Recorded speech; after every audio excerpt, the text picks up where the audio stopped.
注意看，3、2、1。这个就是宝马专用的后备箱流水式的隐藏氛围灯啊！我装了半年了，没想到这2天直播的时候，有很多车友都在问它，那我就详细讲一下。因为原车左右这2个灯呢比较暗，还容易被东西挡住，所以它的作用就是帮你把后备箱这个区域照亮一点。那顺便有一个流水的效果，有仪式感一些。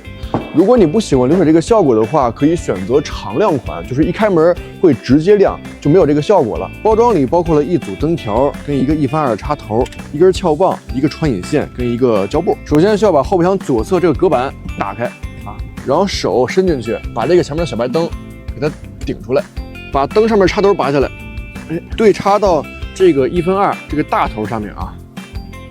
好，插好之后呢，旁边这个小头插在原车这个灯上面。就亮了，是吧？再把下面所有的线都塞回去，把那个白灯啊再插回去。最后一个插头，咱们先插到灯条上面，测试一下能不能点亮啊？能亮的话，再给它拔掉就行了。插上了，亮了是吧？没问题。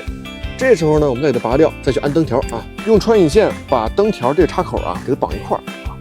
绑好之后呢，拿出撬棒啊，用撬棒把这个位置胶条扒开，从这儿往外，去撬一个缝出来啊。撬个缝之后，把穿引线另外一头从这儿穿进去，啊，往里穿，灯条接口往里拉就可以了。再取下胶布，插上刚才这个插头，再次点亮一下。好，成功点亮是吧？全程无损安装，不用破线啊。接下来就是把灯条塞进后备箱胶条里面，走一圈就可以了。切记一个事儿啊，把这亮的这一条呢塞在外边，把里边不亮这一条塞里面。这么去塞到下面的时候，咱们插5需要把这个地门的护板给它抬起来，然后往这儿塞就可以了啊。我的建议是啊，塞的时候2个人来完成，一个人负责扒这个条，另外一个人像我一样负责往里面塞啊，这样会快很多。塞完一圈之后呢，检查一下线数啊，是不是比较平均，不要像这样的比较突出了一点啊，或者凹进去，可以自己的去调整一下。如果线数有富裕的话，别着急，可以剪掉啊。先把电源断掉，找个剪刀，直接在这个位置开剪。剪了之后呢，把上边这个帽头取下来，套在刚才这个位置上。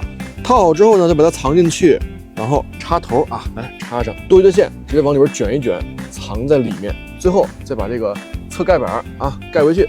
安装好之后，实际效果就是我这样的啊。灯光很柔和，并不刺眼，主要是可以帮你把这个区域照得很亮。这样以后找东西就不需要去拿手电筒照亮它了。目前这个氛围灯，宝马全系都可以使用，3系、5系、X5、6系都可以。我这个灯光颜色是白色，还有黄色的，看你们喜欢哪个颜色啊？链接呢放在视频左下角了啊。如果你们喜欢的话，可以安排一套。